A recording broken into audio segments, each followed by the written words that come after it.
What's up, night owls? Welcome back to Demon Sleep. Real quick, drop a comment and tell me where you're tuning in from tonight. I personally read every single one of them, and honestly, it makes my day seeing you all from around the world. If these dark tailies help you drift off or just escape reality for a bit, smash that like button and subscribe. But only if you think we've earned it. No pressure. Alright, lights off, rain on, blankets up. Let's dive into tonight's nightmare fuel. Salem 1692. The mass hysteria theory that makes it worse, not better. There are events in the historical record that resist the framework of the rational mind, not because they are supernatural in origin, but because they reveal something about human nature so fundamental, so structurally horrifying, that the brain, in its mercy, attempts to reclassify them as aberration, as exception, as the product of a different time, a cruder people, a superstition that we have since outgrown. Salem, Massachusetts, January 1692. A village of 600 souls pressed between the forest and the sea, governed by scripture, insulated by cold, and connected to the wider world by a single road that became impassable from November through March. Consider the isolation of that geometry. Consider what it means to live in a community where every person knows every other person, where the church is both the social institution and the judicial authority, where the accusation of a neighbor is also, simultaneously, inescapably, a theological verdict. What began in the parsonage of Reverend Samuel Parris in the winter of 1692 was not, as centuries of interpretation would have it, a simple story of superstition and misidentified epilepsy. The machinery that consumed Salem between January and September of that year was not primitive. It was not ignorant. It was, in fact, a social organism of remarkable efficiency, a mechanism for the production and legitimization of mass violence that operated according to rules which the participants understood perfectly, even as those rules destroyed them. 20 people were executed. 5 more died in prison. 1 man was pressed beneath stones for 3 days until his organs failed, still refusing to give the confession that might have saved his life. 2 dogs were hanged. The village's minister watched his congregation accuse each other with the systematic thoroughness of a bureaucracy, and recorded every detail with the fastidious care of a man who believed he was documenting God's work. What makes Salem not merely terrible but categorically, cosmically disturbing is the question it places before every human being who examines it closely enough. The horror was not committed by monsters. It was committed by ordinary people, frightened, cold, certain they were right. And it was committed in daylight, with paperwork, in the presence of judges and ministers and a community of witnesses who watched and said nothing, until the machine had consumed enough of its own fuel to exhaust itself. You need to understand this before we go further. The witches of Salem were not the horror. The horror was the people who were absolutely certain there were witches. And the question, the one that does not resolve, that does not recede no matter how long you sit with it, is a very simple one. What would you have done? What specifically would you have done differently? First, let's talk about the cold. Because you have to understand the cold if you're going to understand anything else. Not the mild, inconvenient cold of a modern winter, the kind you solve with a thermostat and a delivery app and a few extra blankets. This was the cold of a Massachusetts January in 1692, which meant firewood that ran low by February, frost on the interior walls of houses that had no insulation more sophisticated than packed mud and prayer, and the particular psychological weight of a community that had been snow-locked and isolated since November and would remain so until April. People in Salem Village, which was not even the proper town, just the agricultural outlier of Salem proper, poorer and smaller and more provincial. People there knew each other the way you know a coworker after 12 consecutive years in a small office. Every failure, every marriage gone wrong, every debt unpaid, every child lost in infancy. They knew each other's sins the way people who have nothing else to look at always do, exhaustively, intimately, and without mercy. Reverend Samuel Parris had been the village minister since 1689. He was not a popular man. Before taking the position, he had been a merchant in Barbados, a detail that his congregation had not forgotten and had never fully forgiven him for, because a man who chose commerce over God, even temporarily, was a man whose loyalties bore watching. He had a wife, a daughter named Betty, a niece named Abigail Williams, and a Barbadian slave named Tituba, whose husband John Indian served alongside her. The Parris household was not a happy one. It was a correct one, structured, God-fearing, governed by the precise expectations of Puritan theology. But there is a kind of house where nothing is wrong and everything is terrible, and the Parris house was that kind of house. Betty Parris was 9 years old. Abigail was 11 or 12. They spent their days in the parsonage, which was cold in January and smelled like wet wool and wood ash, doing needlework and Bible study and not very much else, because in Puritan Massachusetts in the winter of 1692, there was not very much else to do. Whatever happened next, whatever started the machine, started in that house, in that cold, in that specific, ordinary, completely recognizable misery of two children with too much time and not enough warmth in a world that offered them almost nothing to be except quiet. They were not quiet for long. Betty started first, that much the record confirms. Sometime in January, the exact date is uncertain, which is itself a little disturbing, given how precisely everything that came after was documented. Betty Parris began having fits. The medical literature of the period would have called them convulsions. Her father would have called them afflictions. A modern neurologist watching the same episodes would probably reach for one of several clinical terms and recommend an MRI. But here is what they looked like to the people in that room, in that house, in that winter. Betty would be sitting, doing needlework or listening to scripture, perfectly ordinary, and then something would happen behind her eyes. She would go somewhere else for a moment. Then she would come back screaming. She would throw herself on the floor. She would contort in ways that hurt to watch. She would bark. Not metaphorically, the record contains the word bark. She would complain that something was pinching her, biting her, sticking her with invisible pins in the backs of her hands and her arms and her neck. Her father, a man of God, did what a man of God did. He prayed over her.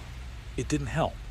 He brought in the village doctor, William Griggs, who examined Betty and, faced with something he could not diagnose with the tools available to a country doctor in 1692, said the words that ignited everything. The evil hand is upon them, meaning witchcraft. Then Abigail started having the same fits. Then Ann Putnam Jr., 12 years old, daughter of one of the most prominent families in the village. Then Elizabeth Hubbard. Then Mary Walcott. Then Mercy Lewis. One by one, girls across the village began experiencing the same convulsions, the same invisible attacks, the same screaming and contorting and barking and claims of being bitten by something that was not there. Now here is the thing you need to hold in your mind as we go forward. These were real episodes, not performed, real, physically observable events witnessed by dozens of adults, documented in contemporaneous records. Something was happening to these girls. The question that Salem got catastrophically wrong, and the question that has haunted the case for 330 years, was not whether something was happening. The question was, what? And the answer to that question, when it finally came, would cost 20 people their lives. The first person accused was Tituba, which tells you something right there about how Salem worked. Before anyone accused a prominent church member, before the machine turned on its own, they started with the person who had the least power to resist. Tituba was enslaved. She was Barbadian. She was not Puritan. She was the most obvious target in a community that needed a target urgently. When she was brought before the magistrates on March 1st, 1692, John Hathorne and Jonathan Corwin, magistrates with the theatrical flair of men who believed entirely in their own righteousness, Tituba did something extraordinary. She did not deny the accusations. She confirmed them. in elaborate theatrical detail. She told the court about red cats and black dogs and a tall man from Boston who came to her in the night asking her to sign his book. She described a yellow bird. She described other witches. She named Sarah Good and Sarah Osborne, both of whom had already been accused, but she also described figures she had seen in spectral visions who she had not recognized. She said she had ridden on a stick through the air. She said she had attended meetings of witches. She told them exactly what they needed to hear. Every detail confirmed their framework, expanded it, validated it completely. Later, much later, historians would call this a survival strategy, and it was. Tituba was the only one of the first three accused who was not executed. She went to prison, and she eventually survived because her confession made her useful, and her usefulness made her valuable, and her value kept her alive while the women who refused to confess, Sarah Good, who told the court to go to hell, Sarah Osborne, who maintained her innocence until she died in prison in May, those women were consumed. But here is what Tituba's confession actually did, beyond saving her own life. It transformed the court's hypothesis from a theory into a fact. It confirmed the existence of a witch network operating in Salem. It confirmed the existence of a book, a devil's book, with signatures in it. It confirmed that the afflicted girls were telling the truth. And it lit a fire under every other frightened, cold, deeply unhappy person in Salem Village, who had a grievance they'd been carrying for years and now had a framework in which to deliver it. Here is how the momentum worked. Pay close attention, because this is the part that will make you cold in a way that has nothing to do with the weather. Once the first confessions confirmed the existence of witchcraft, the accusing girls were transformed from afflicted children to witnesses of divine importance. Their testimony was not merely accepted, it was sought. Magistrates brought them into court specifically to watch them react to the accused. When a suspect was led in and a girl fell into convulsions, that was considered evidence. When the suspect was forced to touch the afflicted girl, a practice based on the folk belief that the witch's touch would break the spectral affliction, and the girl's fit stopped, that was considered conclusive. Do you see the trap? There was no way to be innocent. Touch the girl and her fit stops, guilty. Don't touch her and her fit continues, guilty. Confess and name others, you live, and you've just created more accused. Deny everything and maintain your innocence with the righteous fury of someone who knows they have done nothing wrong, you die. By April, the accusations had spread far beyond the original circle of accused. Respectable church members were now being named. Martha Corey, who had been openly skeptical of the whole proceedings and had said so, which was, in retrospect, a significant strategic error. Rebecca Nurse, 71 years old, so well regarded in the community that 39 of her neighbors signed a petition on her behalf. She was convicted anyway. John Proctor, a successful farmer who had publicly called the girls liars and said they should be flogged.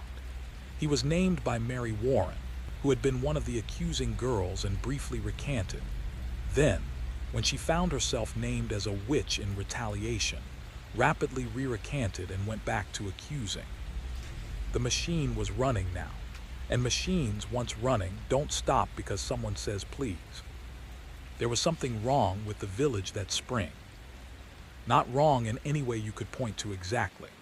The mud was the same mud it always was in April, the deep, particular mud of a Massachusetts thaw that smells of rot and new growth simultaneously, that clings to boot soles and doorsteps and won't come clean no matter how carefully you wipe. The houses were the same houses. The fields were the same fields, beginning to green along the edges. But the silences were different. In a village of 600 people, you come to know which silences are ordinary. The silence of Sunday morning before the meeting bell. The silence of a family at supper when there is nothing to say and nothing needs to be. The silence of two neighbors who have had a disagreement that hasn't been resolved, passing each other on the path to the well, eyes forward, mouths closed. This was not those silences.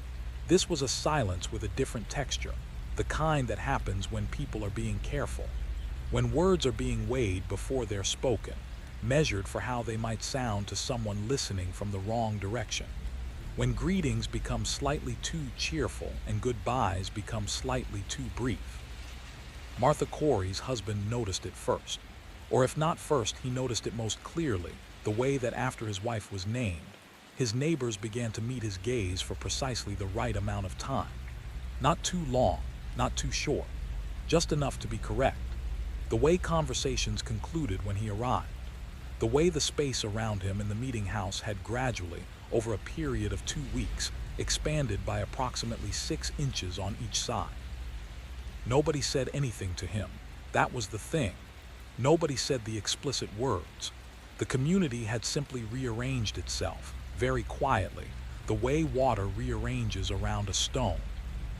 And the stone is the last to understand that it is the problem. His wife was arrested on March 21st. He followed her in April. The silence by then had become something else. It had become loud, in the specific way that only silence can be loud, the way a room full of people who are all pretending not to watch you. Rebecca Nurse was 71 years old when they came for her. She was hard of hearing. When the constable knocked, she didn't hear him at first.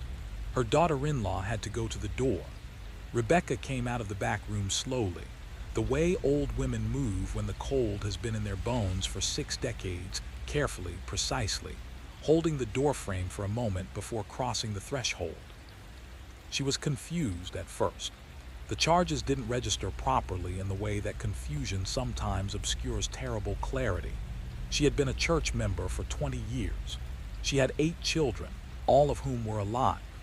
39 of her neighbors, 39, would put their names to a petition defending her character, which was the largest such petition anyone submitted during the entire proceedings, and which did absolutely nothing. Her trial was in June. When the jury came back with their verdict, they said, "Not guilty." The afflicted girls, still present in the courtroom, immediately went into violent fits. The Chief Justice, William Stoughton, sent the jury back. He instructed them to reconsider a statement Rebecca had made, a passing comment, made by a partially deaf old woman who did not fully hear the question, that had been misconstrued as self-incriminating. He told them to look at it again. The jury came back, guilty. Rebecca Nurse was excommunicated from her church on July 3rd. She was hanged on Gallows Hill on July 19th. Her family collected her body in the night. The court refused to allow a proper burial for convicted witches, and brought her home and buried her in unmarked ground on their own property. The location of her grave was kept secret for years, because the community that had just hanged her was still in it. She was 71 years old. She had lived in that village for most of her life.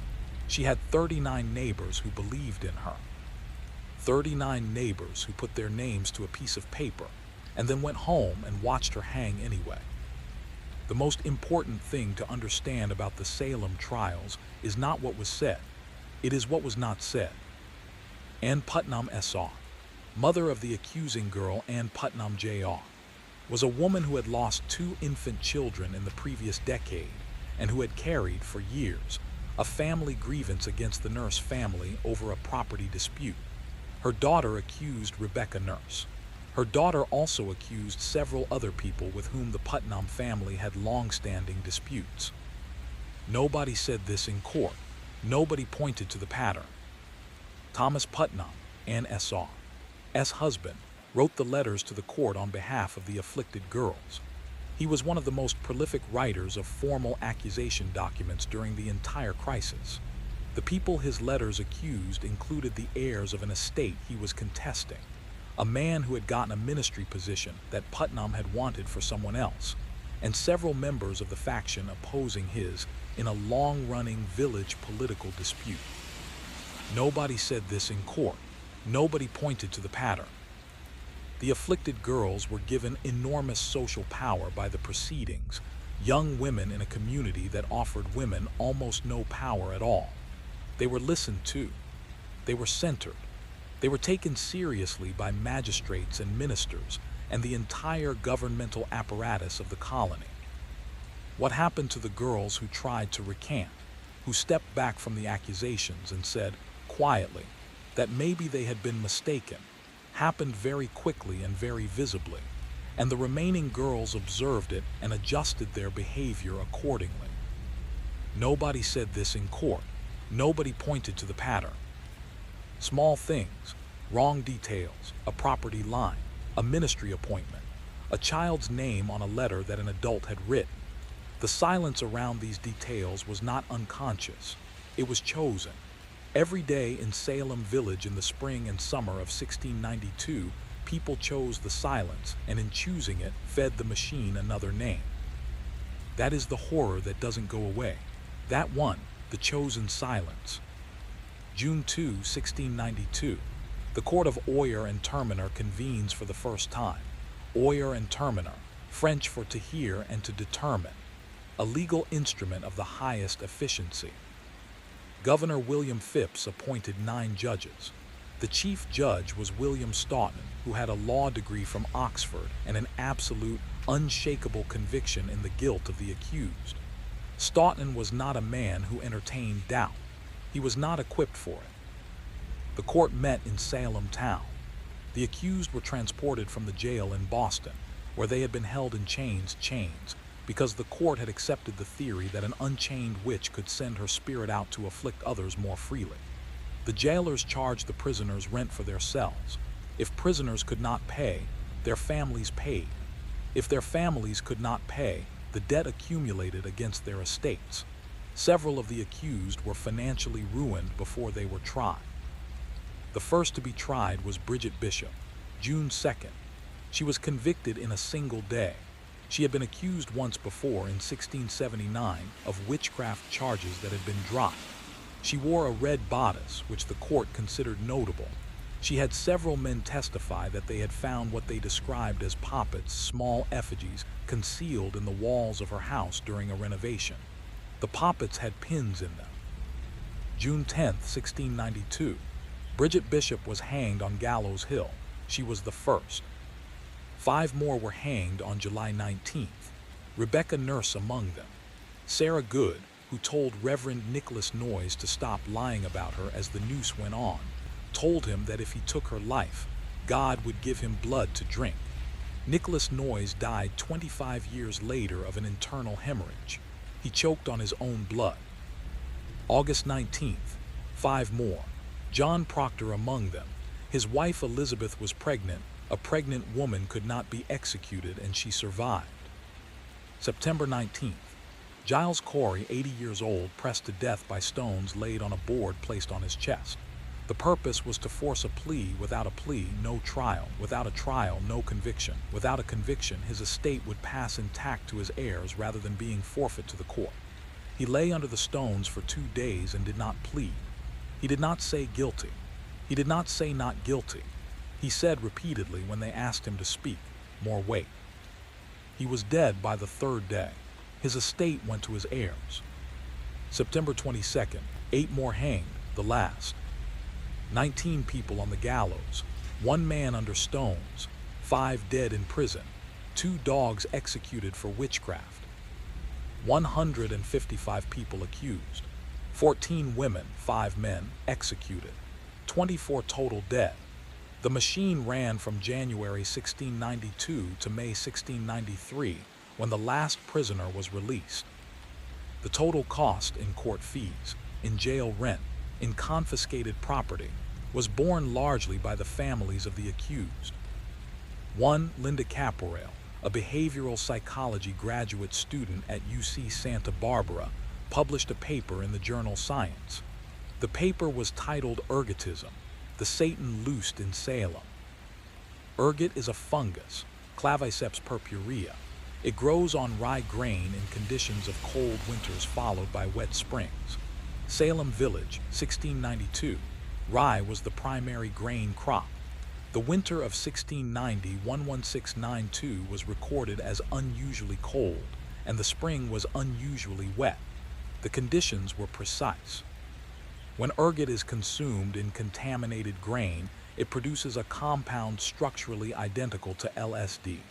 Symptoms of ergot poisoning: convulsions, muscle spasms, sensations of burning in the extremities, hallucinations, visions, the feeling of being pinched or bitten or stuck with pins.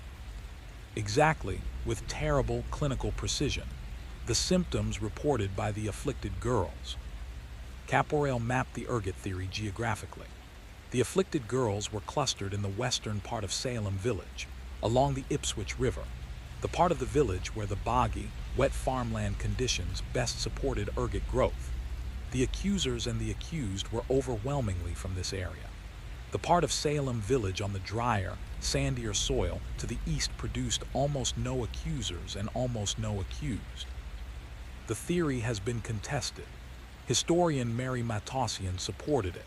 Historians Nicholas Spanos and Jack Gottlieb challenged it, arguing that ergotism symptoms don't match the trial record precisely, and that the social and political explanations are sufficient. The debate continues. But consider what the ergot theory actually says, if true. It says that the machinery of Salem, the confessions, the accusations, the executions, was triggered by contaminated bread, by a bad harvest, by weather.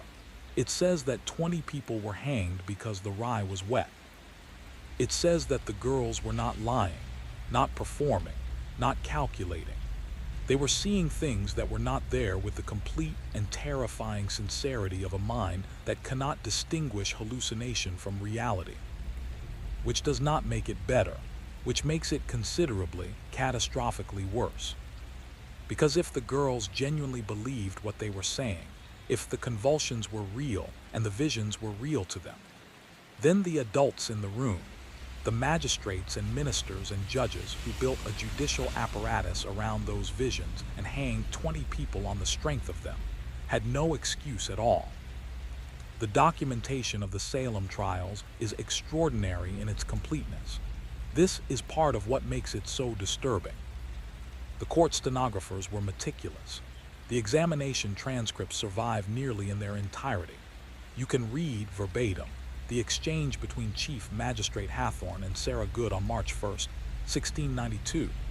Hathorne's voice smug and certain and theatrical. Sarah Good's responses increasingly furious as she understood that no answer she gave would be accepted as innocent. You can read the moment she turned on Hathorne and told him directly that he was a liar. You can read his response, which was to note her aggressive demeanor as further evidence of guilt. You can read George Jacobs' S.R.'s examination. He was 80 years old and used 2 walking sticks and told the court that he would not lie to save himself. His granddaughter Mary had accused him. She later confessed that she had lied, that she had been threatened with death if she didn't accuse others, and that she was deeply sorry. This confession came after George Jacobs' S.R. had been hanged. You can read the petition signed by 62 people on behalf of John and Elizabeth Proctor, a petition requesting that the trial be moved to Boston, away from the inflamed community of Salem. The petition was ignored. You can read Governor Phipps's letter to the Privy Council of England, written in October 1692, explaining that the court had perhaps been somewhat overzealous and that he was dissolving it and releasing the remaining prisoners.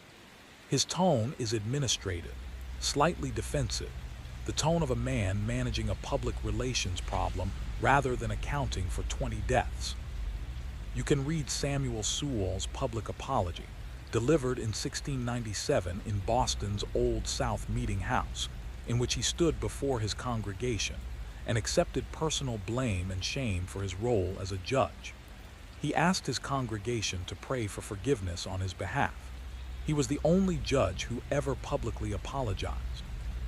You can read, in the town records of 1711, the Massachusetts Act revering the convictions and authorizing restitution payments to the survivors and heirs of the executed.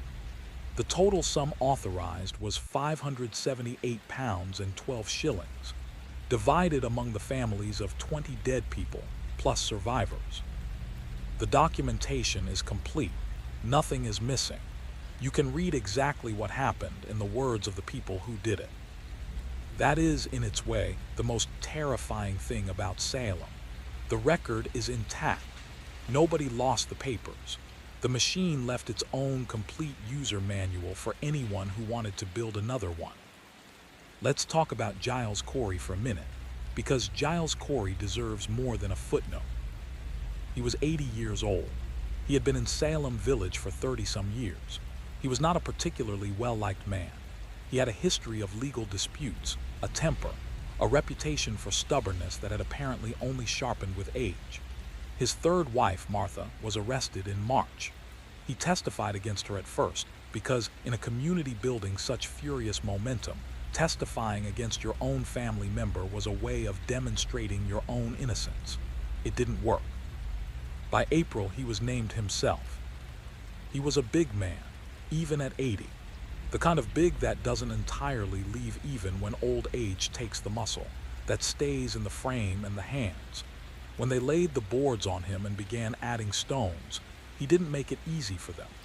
He turned his head to the side and stuck out his tongue, and the sheriff had to force it back with his cane. He said, "More weight." Think about what it takes to say that. Not just to think it, to say it out loud to the men placing the stones. You are 80 years old. You are in extreme physical distress. Every stone added to the board crushes a little more of the air from your lungs. Your ribs are fracturing one by one with sounds you can feel more than hear.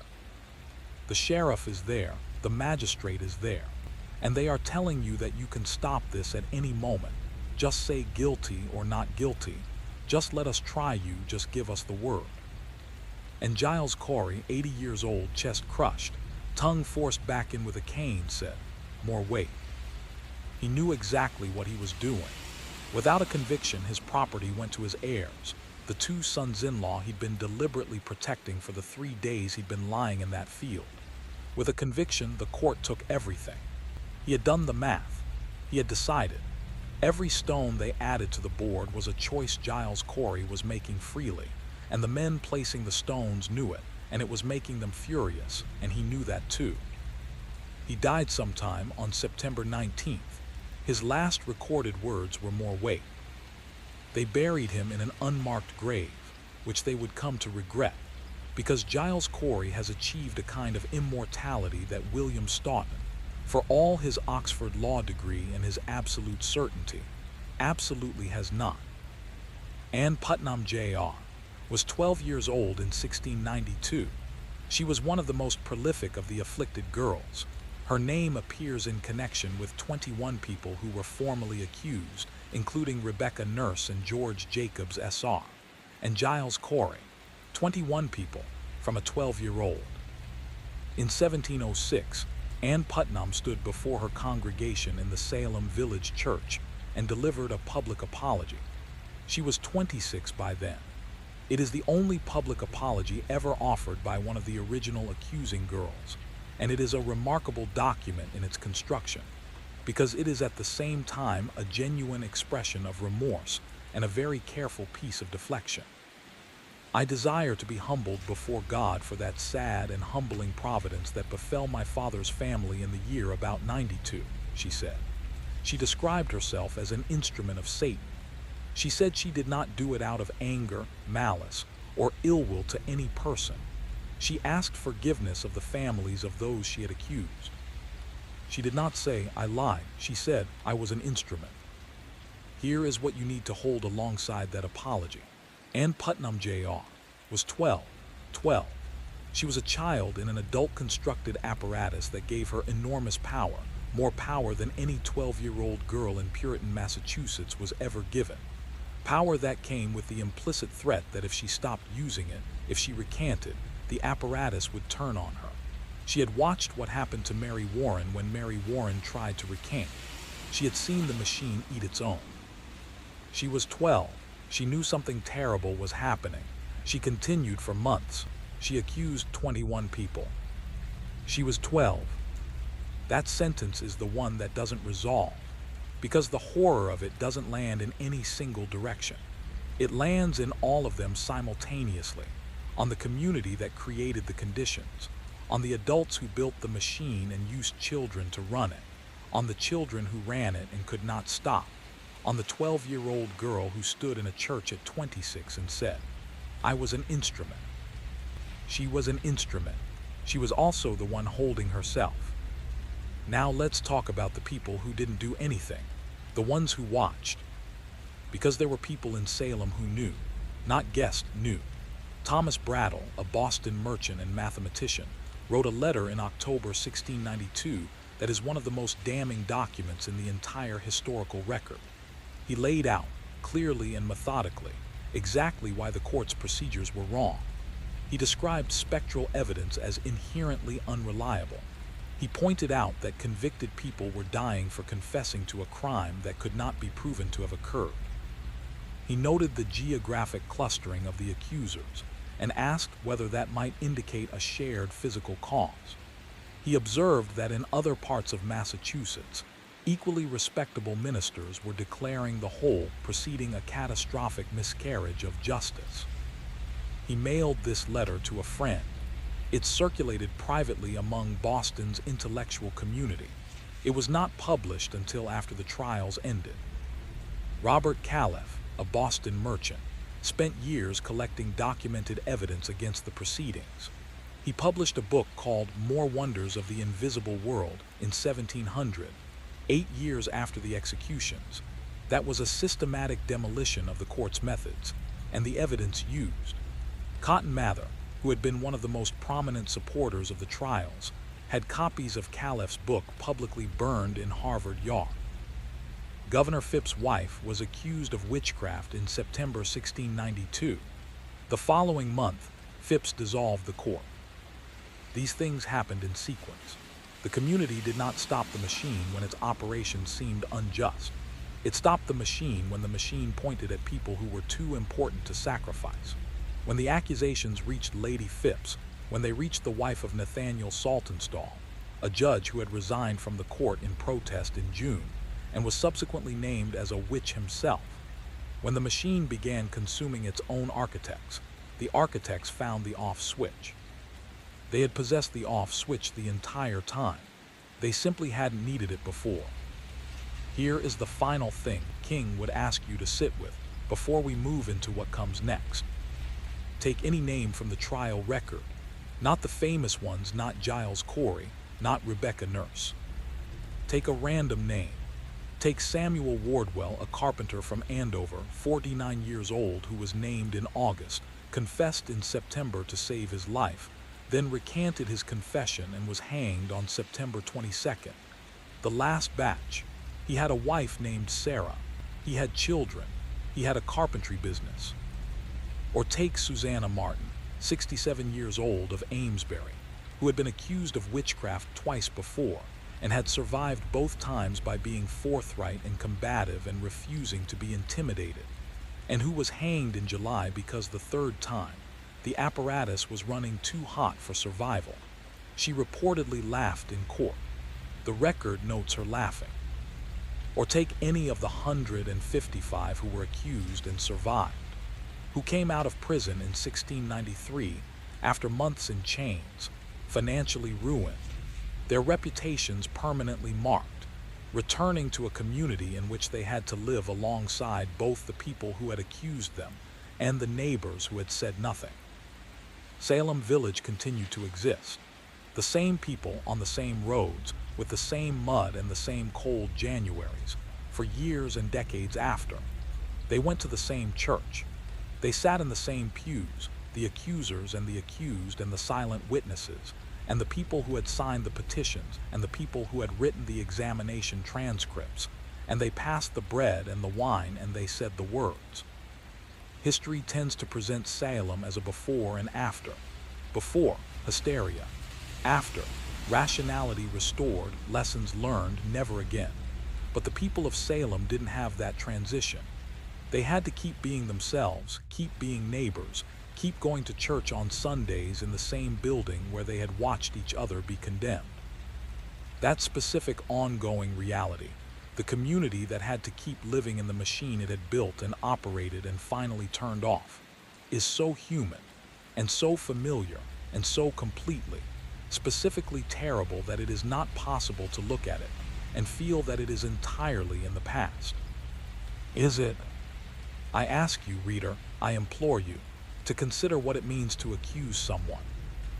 Not to misunderstand someone, not to distrust them, to accuse, to rise in a room full of faces and point and speak and say, this person, this particular human being known to me, seated 3 rows ahead and to the left in the meeting house, with the same worn gray wool dress and the same careful posture, this person, I say to you in the full sight of God, and this court, that this person tried to kill me in my sleep. What must that require? What must happen in the mind? What gradual, particular dissolution of the ordinary categories of conscience to permit that sentence, to let it pass from thought into speech, and having said it once before the magistrates and the minister and the whole assembled community, to say it again the next day and the day after as the accused is taken away in chains, and the wheels of the apparatus begin their slow and ponderous turning toward the gallows. I have read the transcripts. I have read them with the close, obsessive attention of a man who cannot look away from a thing that fascinates and horrifies him in equal and inseparable measure. I have read Ann Putnam's words. I have read her mother's. I have read Thomas Putnam's letters, which are extraordinary documents of a mind in complete alignment with itself, a mind that wanted something and found, in the apparatus of Salem's summer, the perfect instrument for wanting. There is no tremor in these documents. That is what I cannot leave behind. There is no visible hesitation, no falter in the handwriting, no sentence that begins in certainty and ends in doubt. The machine consumed 20 people, and its operators were, as far as the record shows, entirely comfortable, entirely still inside. What does that say about the architecture of the human conscience? What does it say about the capacity for absolute conviction? Not the angry, violent conviction of passion, but the quiet, bureaucratic conviction of a man writing a petition, a girl answering a magistrate's questions in a steady voice. That the most efficient machinery of destruction runs not on hatred or madness, but on complete, calm, righteous certainty. The horror here is not that they were mad. The horror, the one that will not leave me, is that they were not. Before we go further, if you've stayed with this until now, in whatever room you're in, at whatever hour, stop for a moment. Comment below, the walls are watching. Not because we need the engagement, because we want to know who you are, who is still here in the quiet past the hour when sensible people have gone to sleep, who has stayed with 20 dead people from 1692 and found, somewhere in the transcript of their ordinary, documented suffering, something that felt uncomfortably, specifically, familiar. Because that is the thing about Salem that keeps bringing people back to it, not the spectacle of it, the familiarity. The meeting house where everyone knows everyone else, and everyone is very, very careful about what they say. The silence that sits in a room when a name is mentioned and nobody volunteers anything. The petition that 62 people signed, and that achieved absolutely nothing, because signing a petition is not the same as being willing to stand up in the room where the machine is running and say, stop. You know these rooms. You have been in them. Most of us have. Comment, the walls are watching if you're still here. We'll keep going. And what of Cotton Mather? Cotton Mather, who looms over the proceedings of 1692 like a dark bird perched on the roofline of every examination hall, present but not quite in the room, watching from precisely the angle that afforded him the best view. He did not sit on the court of Oyer and Terminer. Let us be precise about this, as he himself was so precisely careful to be. He was not a judge. He did not pronounce sentences. He did not sign the death warrants. He attended the hangings as an observer, as a minister, as a man of God providing spiritual oversight to proceedings he had encouraged in his published writings and his sermons and his voluminous correspondence with the court's judges. He wrote a book, Wonders of the Invisible World, published 1693, defending the trials and the court's procedures with the full force of his considerable intellect and his enormous reputation. He believed, and here is where the obsession takes me, where I find myself returning in the small hours, He behaved as a man who believed. The distinction matters. The distinction is everything. Because I have read his diaries. I have read them closely, the way you read a document that you suspect is telling you something it is also trying very hard not to tell you. And there is something in them. Not a confession, not a retraction. Something smaller and therefore worse. Moments of doubt. Compressed to the size of a single subordinate clause. Surrounded on all sides by renewed assertion. Like a man building walls around a thought that he cannot afford to finish having. Did Cotton Mather know?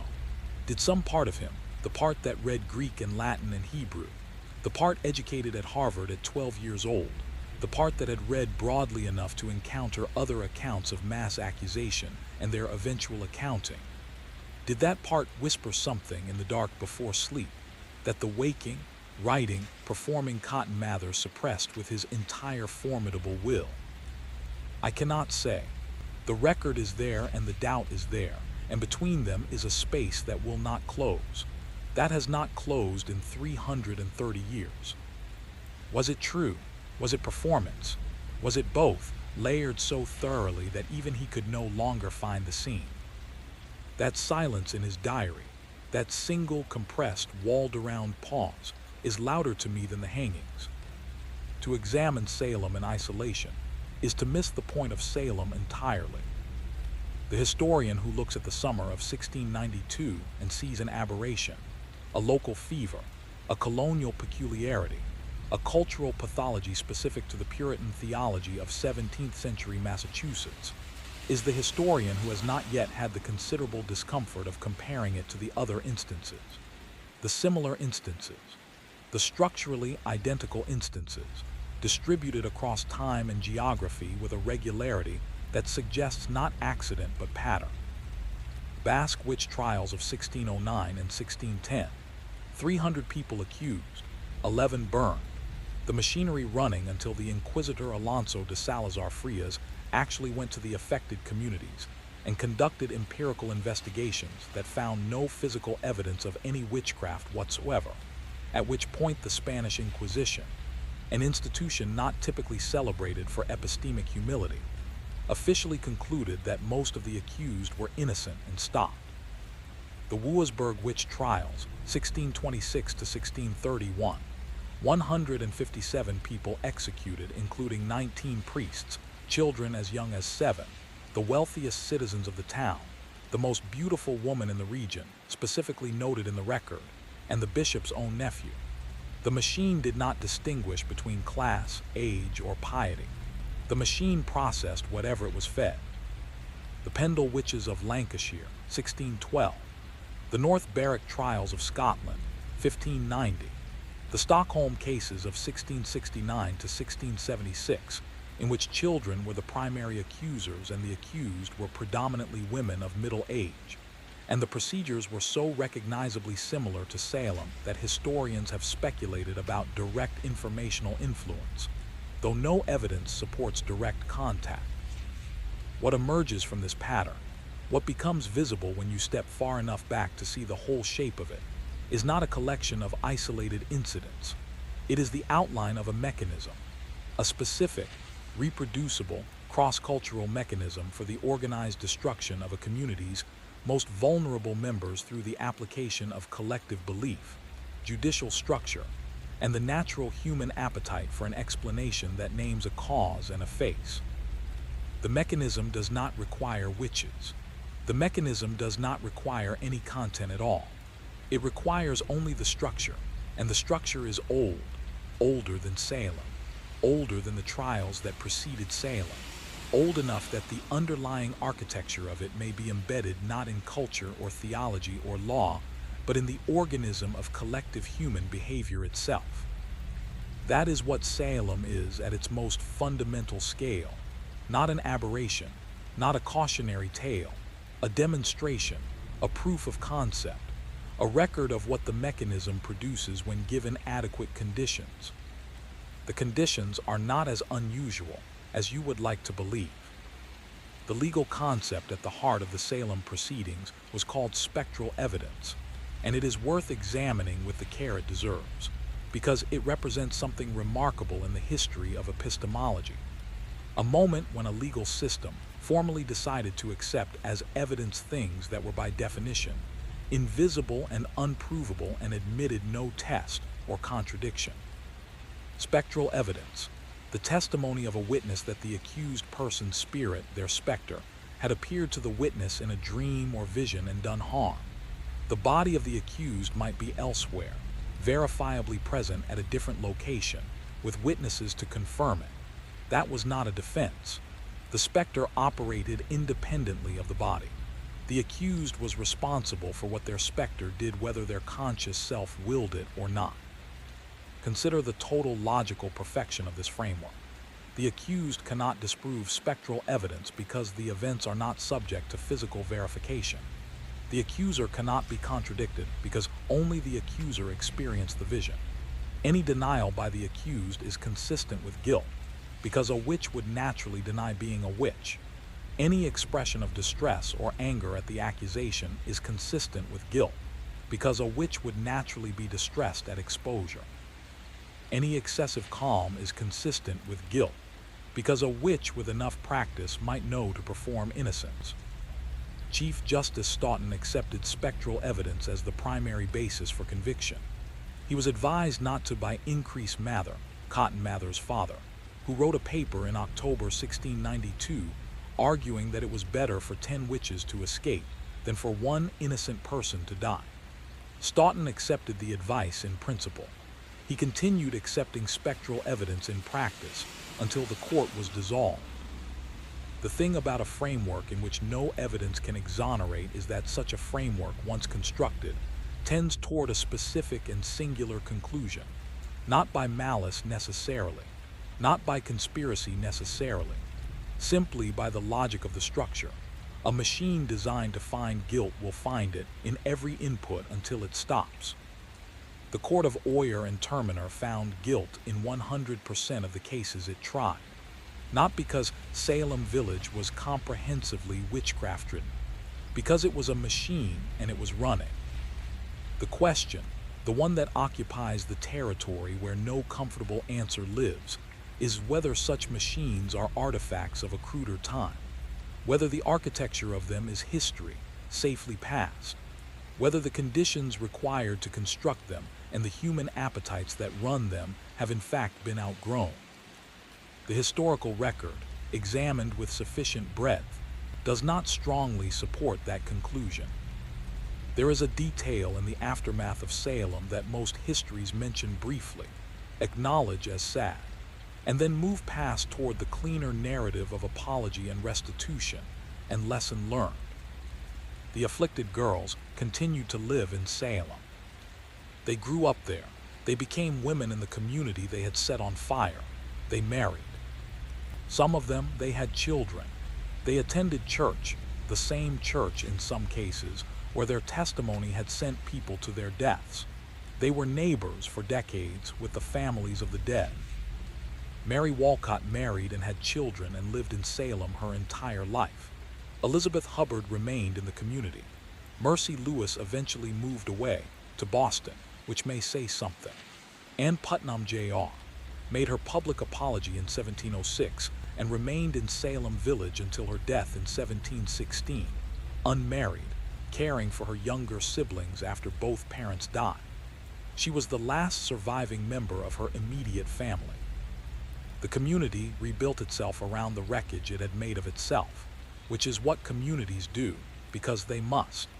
The meeting house continued to be the meeting house. The roads continued to be the roads. In 1752, Salem Village was incorporated as the separate town of Danvers, in what many historians have interpreted as at least partly an attempt to separate from the name. To put distance, literal, administrative, cartographic distance, between the present town and the events of 1692. The name Salem remained attached to the larger town, the prosperous port town that had been the trial's backdrop. Salem, Massachusetts is now a city of 44,000 people with a substantial tourism industry built around October, around the trials, around the memory of 20 dead people and the apparatus that killed them. They're a walking tour, There are museums. There are 17 witch-themed shops within a 3-block radius of the Salem Witch Museum, which is one of the most visited sites in New England. The site of the gallows, Proctor's Ledge, identified definitively only in 2016 by a team of researchers using a combination of historical records and geographic analysis, is in a residential neighborhood. A low stone monument was installed in 2017, 19 names in granite. People walk by it every day on the way to the grocery store. Some of them stop, most of them don't. The machine built there in 1692 left almost nothing visible above the surface. Almost nothing you would notice if you didn't already know to look. That is, in the end, perhaps the most Lovecraftian thing about it. Not the horror of the operation, but the absolute cleanness of the aftermath. The way the ordinary world reassembled itself over and around and through the wreckage, as if the wreckage were simply material, simply terrain, simply the ground on which the next ordinary thing was built. 19 names in granite. People walk past on the way to the grocery store. And yet we must arrive here eventually, because honesty requires it. And yet Salem is not the aberration we wish it were. The mechanism is not extinct. It has simply updated its operating environment. The specific trigger conditions for a Salem-type event are an isolated or semi-isolated community under pressure, with high levels of internal grievance and low levels of safe external expression, an accusatory framework that offers significant social power to accusers and removes it from accused, a judicial or quasi-judicial structure that accepts unfalsifiable testimony, and a collective momentum that makes stopping more costly than continuing. These conditions do not require a colony in Massachusetts in 1692. These conditions do not require theology or witchcraft or spectral evidence in the specific legal sense. These conditions are producible in a variety of social environments, and they have been produced with varying degrees of violence, at various scales, at various points in the subsequent 330 years of history that Salem's defenders like to think of as the enlightened aftermath. The McCarthy hearings, 1950 to 1954, accusation as evidence, guilt by association, the enormous social cost of denying accusations more vigorously than the accusations themselves warranted, the impossibility of proving a negative, the careers and lives consumed by the machine before it finally ran out of fuel. Arthur Miller wrote The Crucible in 1953 because he was watching Salem happen in contemporary dress and needed people to see the costume. The satanic panic of the 1980s and 1990s, day care workers and community members tried and imprisoned for crimes that forensic evidence has since comprehensively disproved, based primarily on child testimony produced through suggestive interviewing techniques and amplified by community panic and media momentum. Hundreds of lives destroyed.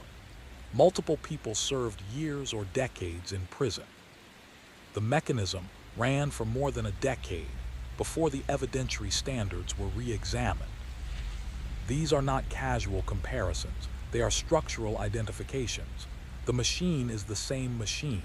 The input changes, the output does not.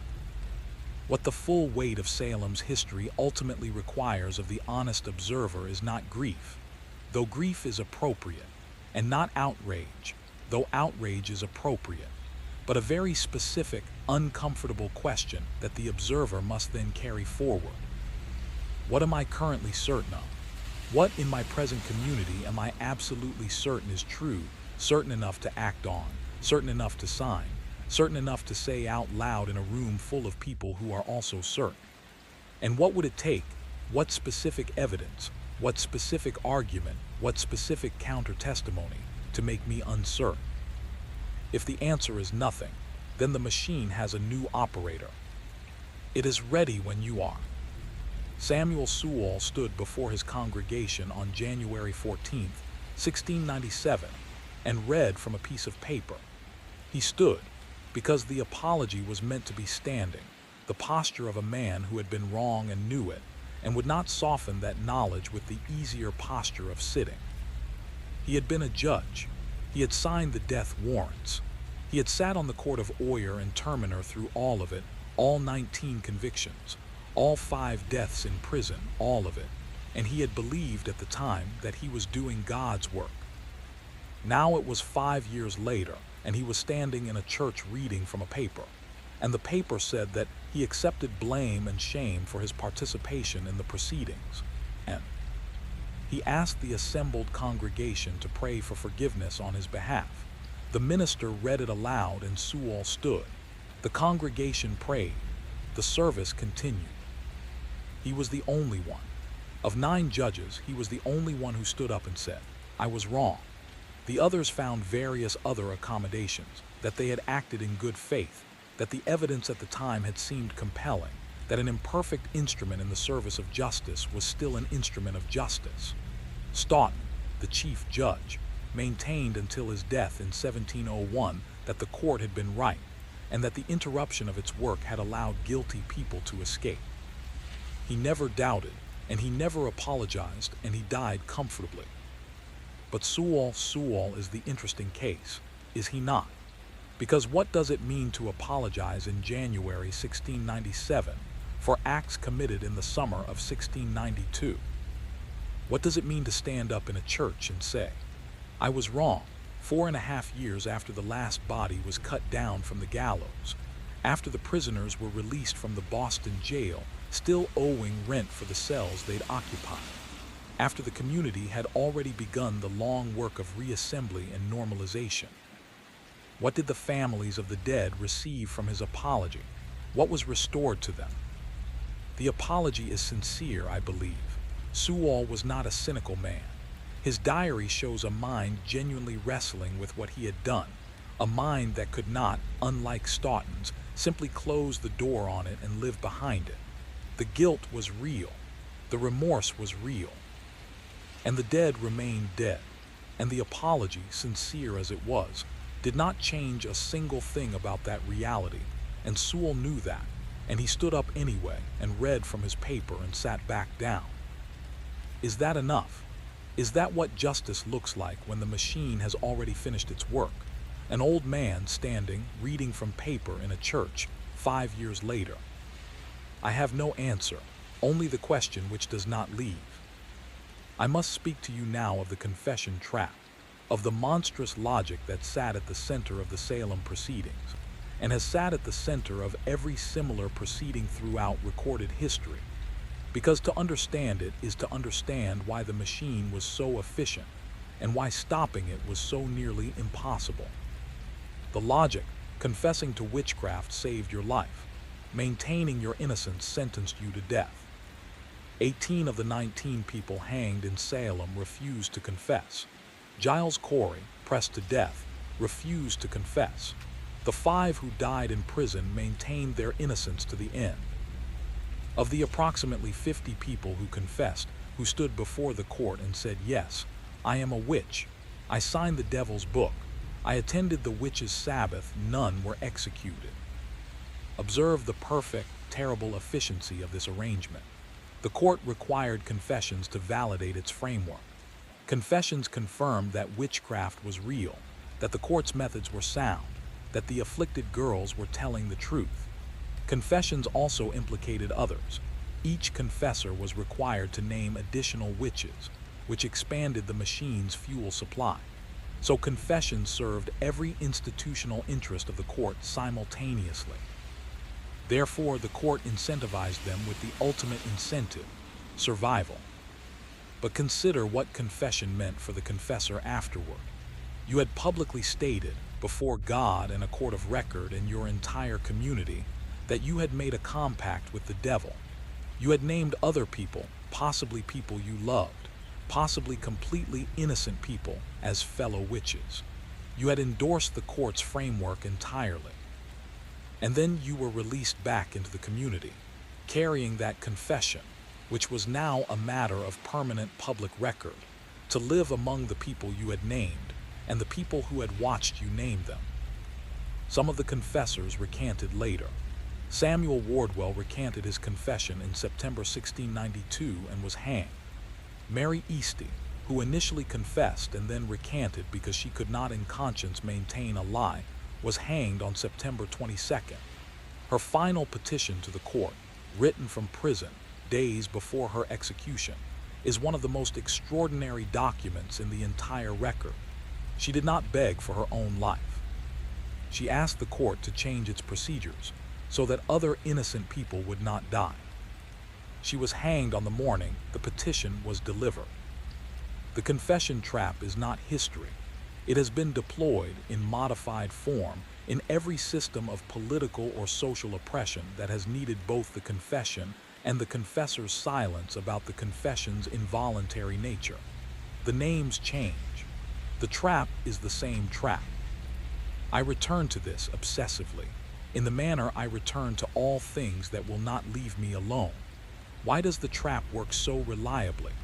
What is it in the human organism that chooses the lie that lives over the truth that dies? I know the answer. I simply find I cannot write it down without it seeming self-evident. And things that are self-evident, I have found, are the most dangerous things in the world. There is a letter that was never sent. I am extrapolating here. There is no specific document I am citing, but the logic of the record compels me to it.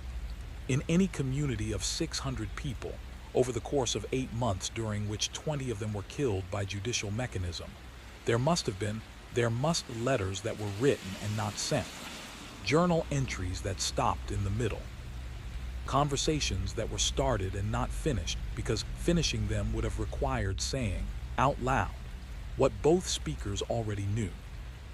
There must have been a night somewhere in May or June when the machine was fully running, when the names were accumulating and the jail was filling and the gallows was being used, when 2 people sat in a room and looked at each other across a table and understood, both of them, what was happening and what it would cost to say so.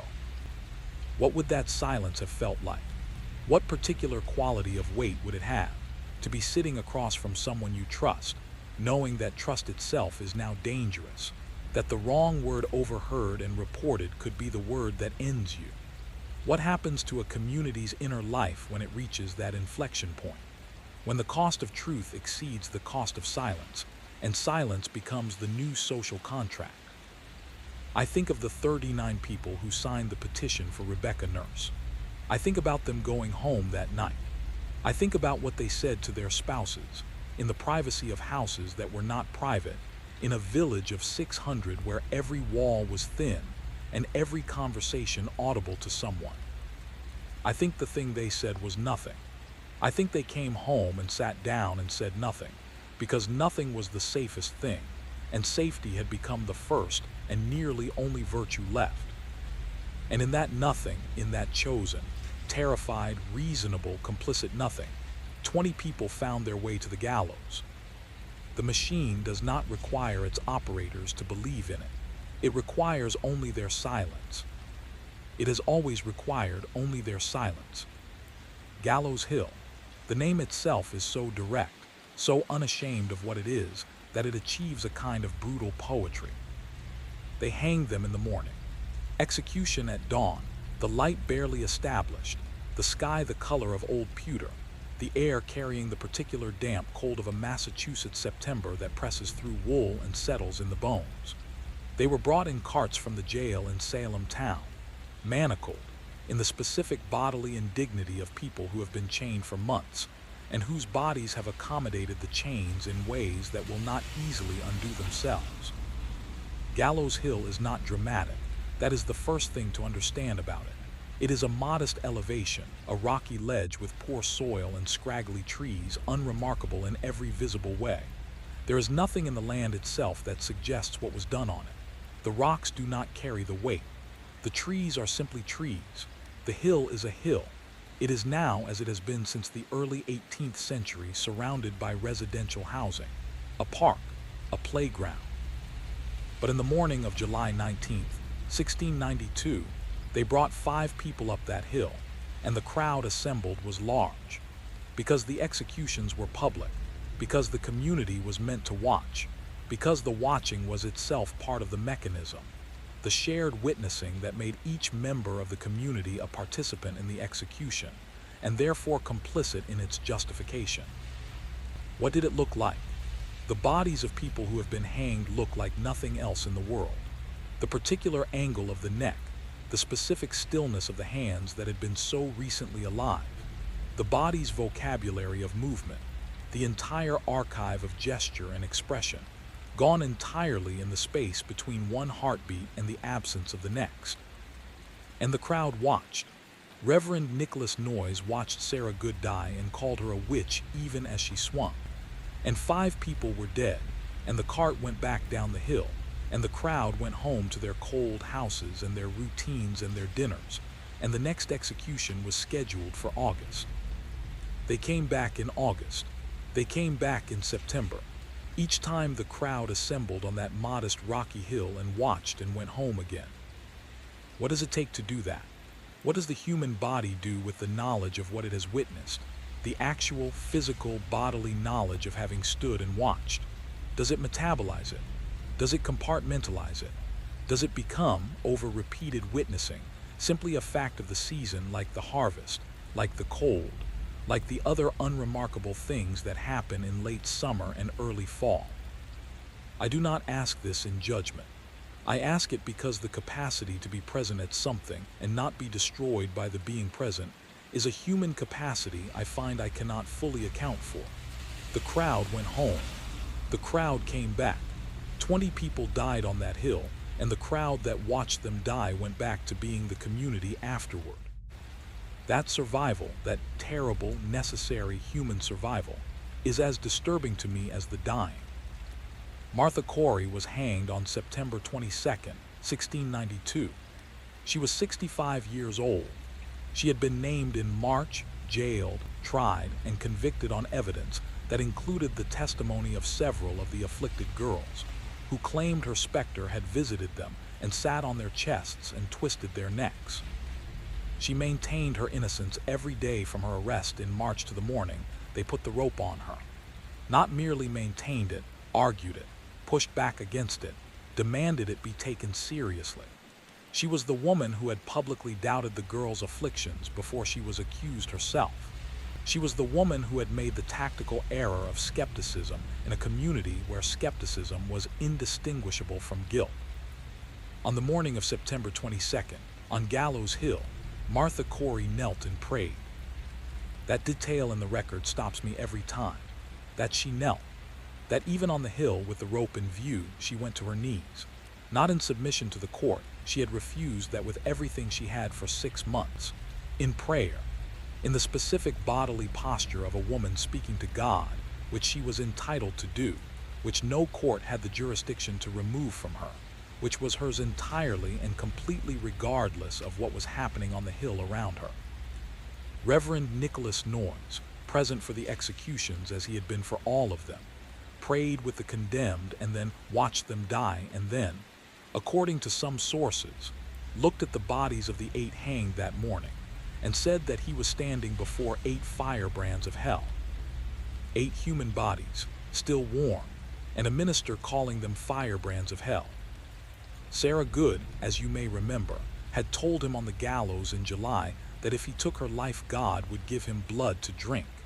He had documented this threat with the air of a man untroubled by it. 25 years later, Nicholas Noyes suffered an internal hemorrhage and choked on his own blood. I am not saying this was divine retribution. I am saying the historical record contains this fact, and that sitting with it, the specific physical fact of a man drowning in his own blood 25 years after saying what he said about the bodies on that hill, produces a sensation in the chest that is not easily categorized, but does not feel like coincidence. The court's proceedings were, at their center, about the body, about what the body could do, could be made to do, could be compelled to testify to, independent of the mind that inhabited it. The afflicted girls' bodies contorted. They convulsed. They barked and bit and fell and went rigid. The body was the evidence. The body's behavior was what the court was investigating, not beliefs, not intentions, not actions in the ordinary physical world, but the body's involuntary behavior as testimony of invisible spiritual events.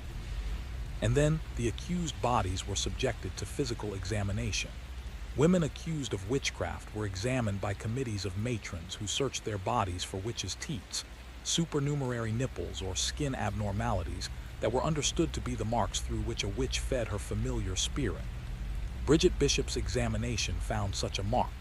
By the time they examined her again, hours later, it was gone, which was itself considered evidence of diabolical intervention. The bodies of the condemned, after execution, were subject to the court's continued jurisdiction. They could not be buried in the churchyard. Their families collected them secretly in the night and buried them in unmarked ground on their own property. Some of the accused who died in prison were buried in shallow graves near the jail. Their families had to negotiate with jailers for the return of the body, and in some cases, the negotiation was primarily financial. George Jacobs S.R.'s family recovered his body and buried it on their land. In 1864, during excavation for a new building, his skeleton was found recognizable by the 2 wooden staffs buried beside him, the walking sticks he'd used in life, and that his family had buried with him. The skeleton was displayed briefly, then reburied. He had been in the ground for 172 years. He was an old man with bad legs who had refused to lie to save himself, who had been accused by his own granddaughter, who had walked into court on 2 wooden staffs and looked the magistrates in the eye and said, with the particular dignity of a man who has nothing left to be afraid of, "I will not confess because I am innocent." His granddaughter Mary later confessed that she had lied. She described being threatened. She said she was deeply sorry. The apology came after the hanging. The staffs were buried with him. Somebody chose to do that. Somebody chose, in the secret dark of a night in September 1692, burying an old man in unmarked ground, to put his walking sticks in the grave, to give him, in death, the specific objects that had helped him stand. That act of love, performed in secret on a dark night by a family in mourning for a man their community had murdered, is perhaps the most human thing in the entire record of Salem, and the most devastating. The gallows are gone. The court of oyer and terminer is dissolved. The judges are dead. Stoughton, who never doubted and never apologized, has been dead since 1701. Cotton Mather, who wrote his defense of the trials and watched copies of the book attacking him burned in Harvard Yard, has been dead since 1728. But the record survives. The transcripts survive. The petitions survive. The letters and the diaries and the confession documents and the examination records and the death warrants, they are in archives, accessible, digitized, readable by anyone with a computer and an internet connection. The bodies are in the ground. Proctor's Ledge is in a residential neighborhood.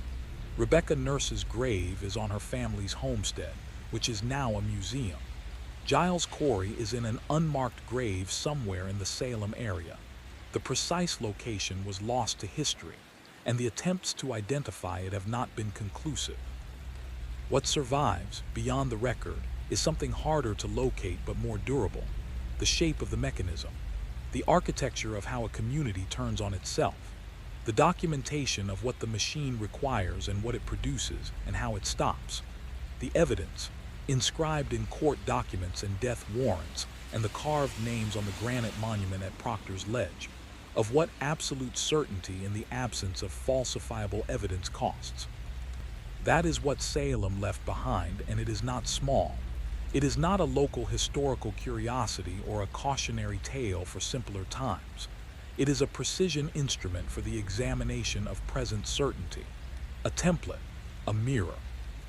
20 dead people left behind something that has survived their deaths by 330 years and shows no signs of becoming less relevant. That is, in its terrible and unintended way, a kind of legacy. Whether we deserve the inheritance is the question they are still, from their unmarked graves, quietly asking. Let us do the accounting. June 2, 1692, court convenes. June 10, Bridget Bishop hanged, first. July 19, 1692, 5 hanged. Sarah Good, Elizabeth Howe, Susanna Martin, Rebecca Nurse, Sarah Wilds. Sarah Good's last words were a curse. The record preserves them verbatim. August 19, 1692. 5 hanged. George Burroughs, Martha Carrier, John Willard, George Jacobs, S.R. John Proctor. George Burroughs, the former Salem minister accused of being the devil's servant, recited the Lord's Prayer perfectly on the scaffold, which was considered impossible for a witch and nearly stopped the proceedings. Cotton Mather, on horseback in the crowd, addressed the spectators and told them the devil could assume any shape, including that of a minister reciting prayer. The hanging proceeded. September 19, 1692, Giles Corey pressed to death. He died on the third day. He said, "More weight." September 22, 1692, 8 hanged. Martha Corey, Mary Easty, Alice Parker, Mary Parker, Ann Pudeator, Wilmot Redd, Margaret Scott, Samuel Wardwell. This was the largest single day of executions. Mary Easty's petition to the court was delivered that morning. She was dead by afternoon. 5 more died in prison between March and December 1692.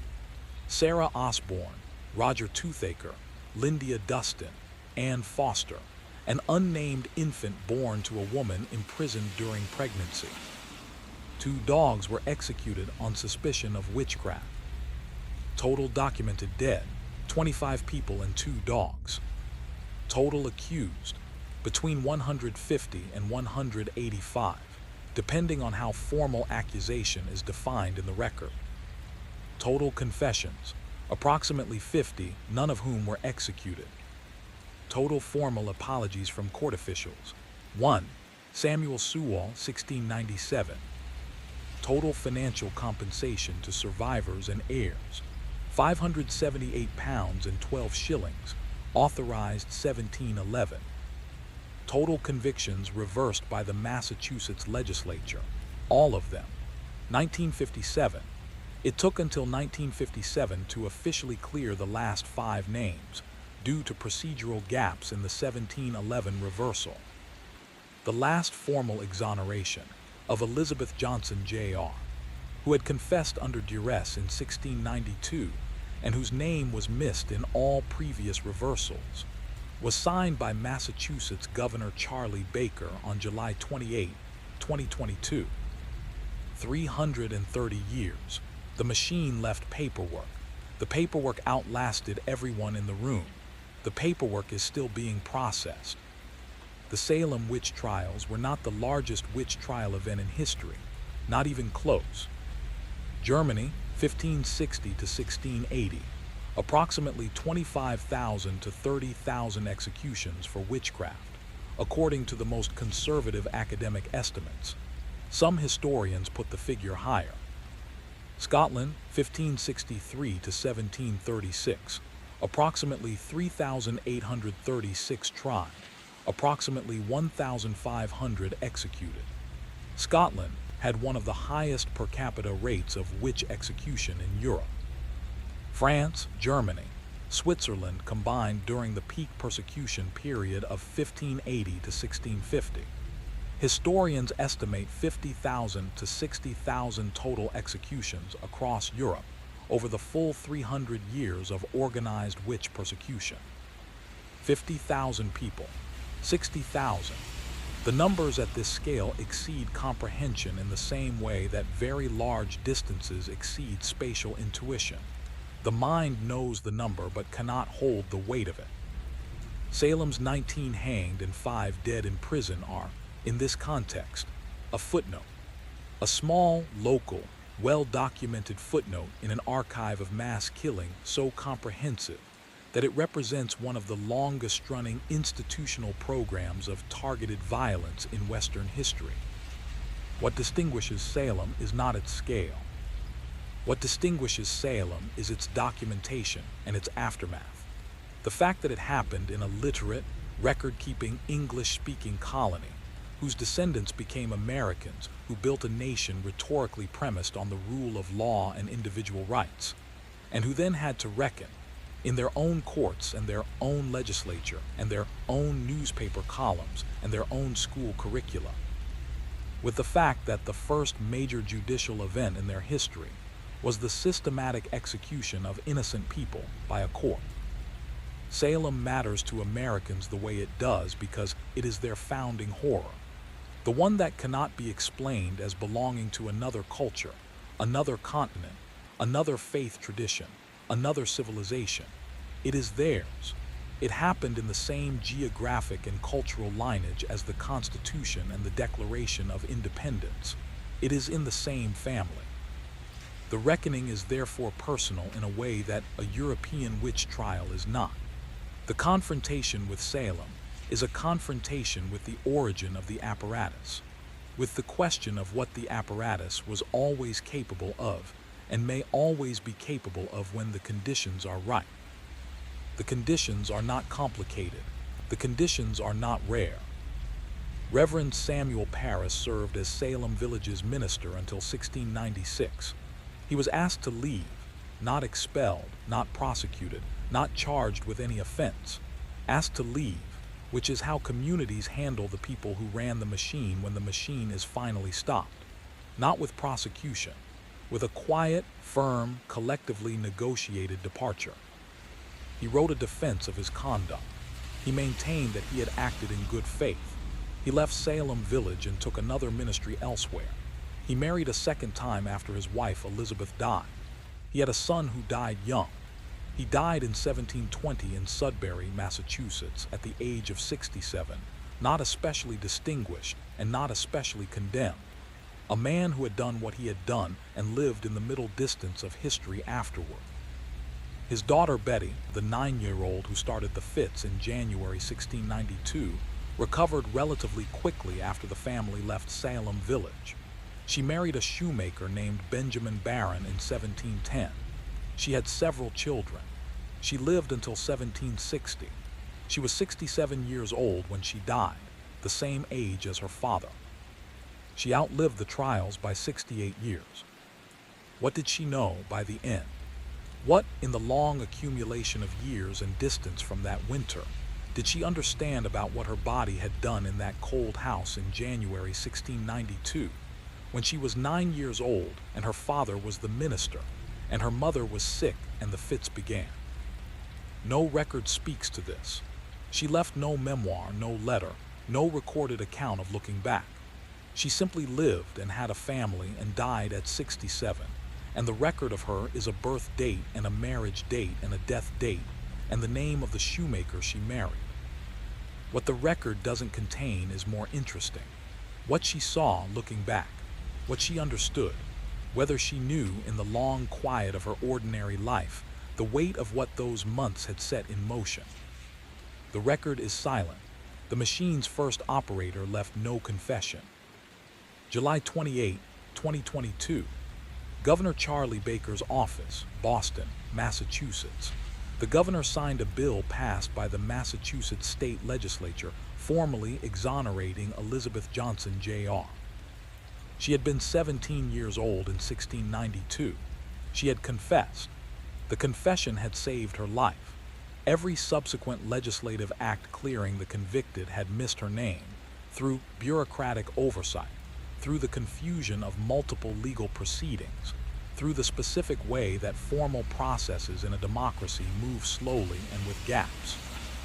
Elizabeth Johnson, Jr. was cleared of her 1692 conviction 330 years after that conviction. She had no known living descendants. She had died in 1747, never having married, having survived the trials and their aftermath, and lived for 55 years in their shadow. The bill exonerating her was championed by a civics class at North Andover Middle School students who, during a lesson on the Salem trials, discovered that Johnson's name had been missed and decided to do something about it. They contacted their state senator. They advocated for the bill. They succeeded. 8th graders, approximately 13 years old, working through the formal mechanisms of the democratic process to correct a 330-year-old injustice that their government had somehow not finished correcting. No press release explained why it had taken until 2022. No official offered an account of how she had been missed in 1711 and 1957 and every year in between. The ceremony was brief. The signing was documented. The bill became law, and Elizabeth Johnson, Jr., dead since 1747, never married, no known descendants, was officially, formally, finally, by the government of the Commonwealth of Massachusetts, found not guilty. 330 years, cleared by 8th graders. That is the last fact in the Salem record, and it is, depending on how you hold it, either the most hopeful thing in the entire account or the most devastating. It is both. It is simultaneously both. The Salem Witch Trials Memorial is on Charter Street, half a block from the old burying point, which is the oldest cemetery in Salem, and in which several of the judges are buried. This proximity was not accidental. The designer chose it deliberately. The memorial is simple, too simple almost for what it is. Stone benches, each engraved with a name and a date and a manner of death. The benches project from a low stone wall. The names were chosen to interrupt the wall's surface without dominating it, because the designer understood something about grief that more elaborate monuments tend to forget. The thing being memorialized is not supposed to be beautiful. It is supposed to be present. On the ground at the base of the wall, there are protest inscriptions carved into the threshold stones, the denials and pleas of the condemned, cut off mid-sentence where they meet the memorial's boundary, as if the wall interrupted them, as if the community's silence cut off their words, then and now. I am no witch. God knows I am innocent. I am wholly innocent of such wickedness. Cut off at the edge, the sentence unfinished. I have stood there in October, when the tourists are thick, and the city is performing its October self for commerce and celebration, and I have watched people step over those threshold stones without reading them, without stopping, without looking at the name cut off in the middle of a sentence. The stones say what the community said in 1692, we are moving forward. We are going where we are going. The sentence can wait.